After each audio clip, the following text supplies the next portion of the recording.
औज़ुबिल्लाहिमिनश्शैतानिर्रजीम बिस्मिल्लाहिर्रहमानिर्रहीम। Hope viewer आप ठीक होंगे, एंजॉय कर रहे होंगे। बढ़ती गर्मी के साथ मौसम काफ़ी तेज़ी से चेंज हो रहा है। अपना ख्याल रखें, अपने आसपास का ख्याल रखें। अभी एक जनरल डिस्कशन करते हैं टैक्स रिटर्न्स की डेट्स, आपका विद होल्डिंग टैक्स की जो रजीम है उसके ऊपर कि ये कब हुआ और क्या क्या इसमें शामिल है। तो स्टार्ट करते हैं कि जो हमारी नॉर्मल इनकम टैक्स की रिटर्न्स हैं उनकी डेट्स क्या है। जो इंडिविजुअल है, चाहे वो बिज़नेस का है, चाहे सैलरीड पर्सन है उसकी, और एसोसिएशन ऑफ पर्सन, पार्टनरशिप, उन सब की जो टैक्स रिटर्न की ड्यू डेट्स हैं वो हैं आपकी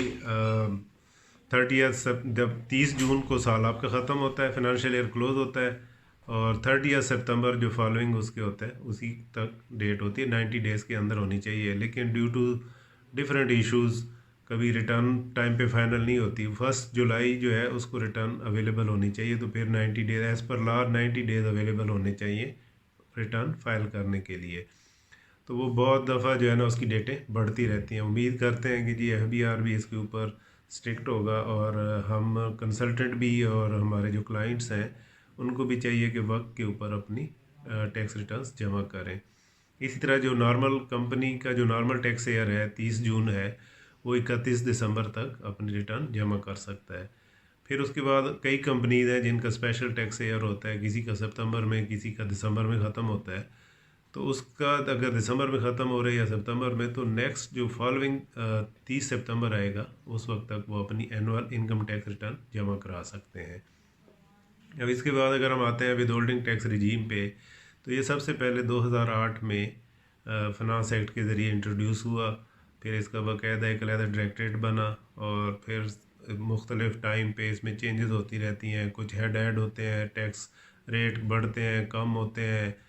वो यानी 149 से लेके आगे को 230 245 तक इसके डिफरेंट सेक्शंस हैं, जिसके ज़रिए आपकी टैक्स की विद होल्डिंग होती है डिफरेंट हेड्स के ऊपर, डिफरेंट रेट्स के ऊपर।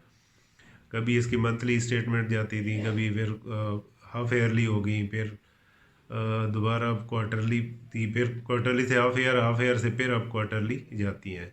तो से कि अगर हमारा फर्स्ट को जो क्वार्टर है जुलाई से आपका 30 सितंबर है, तो उसकी जो विद होल्डिंग की 165 की स्टेटमेंट है वो आपकी 20 अक्टूबर तक जानी चाहिए। इसी तरह आपका जो 1 अक्टूबर से 31 दिसंबर है, तो उसका 20 जनवरी जो होगा उसको जाएगी मैक्सिमम, उसका आपने क्वार्टर की पूरी की स्टेटमेंट जमा करानी है। ड्यूली रिकनसाइल्ड होना है कि उसका जो टैक्स आपने पे किया हुआ है, जितनी पेमेंट्स की हैं, जिसके ऊपर टैक्स ड्यू है, जो एग्जेम्प्टेड है। कई लोगों की एग्जेम्पशन होती हैं, जिस तरह सीमेंट वाले हैं या और डिफरेंट ऑर्गेनाइजेशंस हैं, उनको सर्टन इम्यूनिटी हासिल होती है, उन्होंने एग्जेम्पशन सर्टिफिकेट लिए होते हैं। तो वो भी आपने अपनी पेमेंट्स उसमें शो करनी है कि ये अगेंस्ट एग्जेम्पशन इतनी पेमेंट है, इस पे टैक्स था। जिस तरह सैलरी है, बाकी आप मुख्तलिफ सप्लाईज़ के अगेंस्ट, सर्विसेज के अगेंस्ट पेमेंट्स करते हैं, तो जिस रेट से भी आपका टैक्स डिडक्ट हुआ है, वो टैक्स की जो पेमेंट है उसका अलहदा रूल है कि जब आप किसी को पेमेंट करते हैं और टैक्स विदहेल्ड करते हैं, तो विद इन 7 डेज़ जो है ना आपने जमा कराना होता है। अगर हम कह रहे हैं कि जी फर्स्ट यानी फोर्टनाइटली जो है उसका हमें 22 तारीख तक जमा करा देना चाहिए हर सूरत, और फिर लास्ट जो फोर्टनाइट है महीने का उसका 7 तारीख तक जमा करना चाहिए हर सूरत में। इसी तरह फिर आपकी जनवरी से मार्च का जो क्वार्टर एंड होता है, तो उसकी आपने 20 अप्रैल तक करना है। फिर लास्ट जो फोर्थ क्वार्टर है आपका उससे जो है 1 अप्रैल से 30 जून, तो उसकी 20 जुलाई तक हमें हर सूरत करनी है। और फिर उसके साथ 149 की एनुअल रिटर्न भी विद होल्डिंग की जानी है। ये तो उसकी डेट्स और वो हो गए। अब विद होल्डिंग टैक्स का फ़ायदा क्या है? सबसे बड़ा फ़ायदा ये है कि जो कैश फ्लो है गवर्नमेंट की, FBR की, वो टाइमली चलना शुरू हो जाती है। दूसरा सबसे बड़ा बेनिफिट ये है कि डॉक्यूमेंटेशन इससे काफ़ी हद तक हो सकती है कि जो भी यानी रजिस्टर्ड वर्दा है वो किसी से भी परचेज़ या सप्लाईज़ ले रहा है, सर्विसेज ले रहा है, उसके अलावा कोई भी यानी चीज़ पेमेंट करनी है उसने, तो उसके ऊपर पहले से ही टैक्स विदहेल्ड कर देगा, तो वो डॉक्यूमेंटेशन शुरू हो जाएगी। अदरवाइज़ अगर इस विदहोल्डिंग टैक्स ना हो तो उसकी डॉक्यूमेंटेशन काफ़ी हद तक अवॉइड की जा सकती है।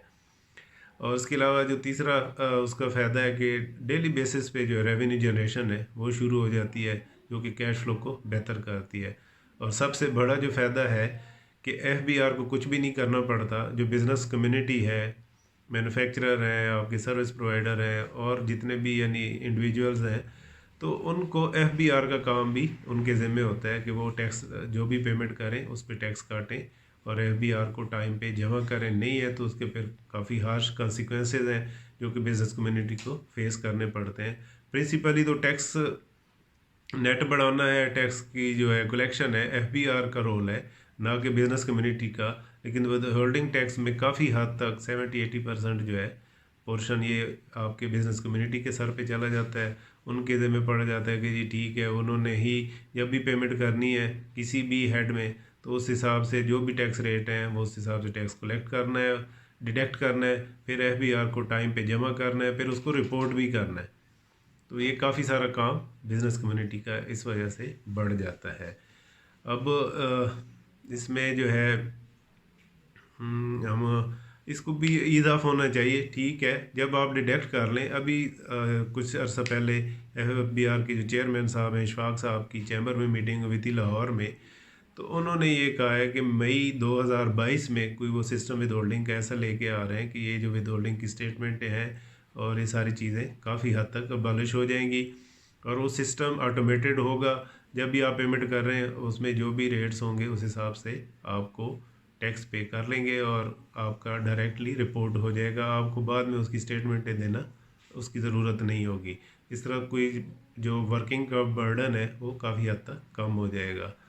तो उसके अलावा इसका ये है कि बहुत ज़्यादा चेंजेस होती हैं जिसकी वजह से कम्युनिटी को ज़ाहिर है अंडरस्टैंडिंग का, उसके लिए नॉलेज का होना बहुत ज़रूरी है।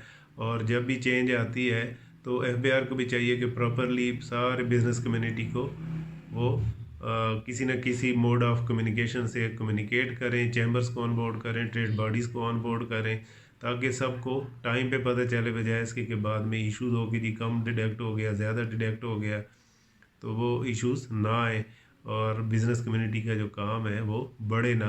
वो चूँकि ऑलरेडी एफबीआर की बेहाफ पे काम कर रहे हैं इस रजीम में, तो उनको चाहिए कि जितना भी फैसिलिटेट कर सकते हैं करें। दूसरा, नॉर्मली जो आपके डायरेक्ट टैक्सेस वसूल होते हैं एफबीआर को, जो इनकम टैक्स है वो डायरेक्ट टैक्स है, तो उसमें विद होल्डिंग का जो पोर्शन है वो ऑलमोस्ट क्योंकि हर साल बढ़ता ही जा रहा है, तो ये तो 70% के आसपास तकरीबन रह रहा है कि जो टोटल से अगर आपका 2000 अरब जो है वो टैक्स कलेक्ट हुआ है डायरेक्ट टैक्सेस की मोड में, तो तकरीबन 1400 अरब वो हैं जो कि विद होल्डिंग के थ्रू इकट्ठे होते हैं। तो ये इसका बहुत बड़ा यानी रोल है, बहुत बड़ा स्कोप है। तो इसलिए एफबीआर भी इसके ऊपर बहुत ज़्यादा डिपेंडेंट है। एक तो ये कि उनकी डेली की कैश फ्लो चलती रहती है कि कहीं ना कहीं पे जो भी पेमेंट होती है उस पर टैक्स डिडक्ट होता है, एफबीआर के पास जाता है, तो उनके रोज़ाना का जो एक रेवेन्यू जनरेशन है, डॉक्यूमेंटेशन है, वो साथ साथ होती रहती है। हमें भी चाहिए कि हम कंप्लाइंस करें, जो भी लॉ हो, अच्छे हो या बुरे हो, कंप्लाइंस करेंगे तो उससे ये होगा कि जो हमारी इकानमी वो चलेगी, डॉक्यूमेंटेड होगी, नेट बढ़ेगा, तो सबको उसका फ़ायदा होगा। Take care of your self. Thank you. अल्लाह हाफिज़।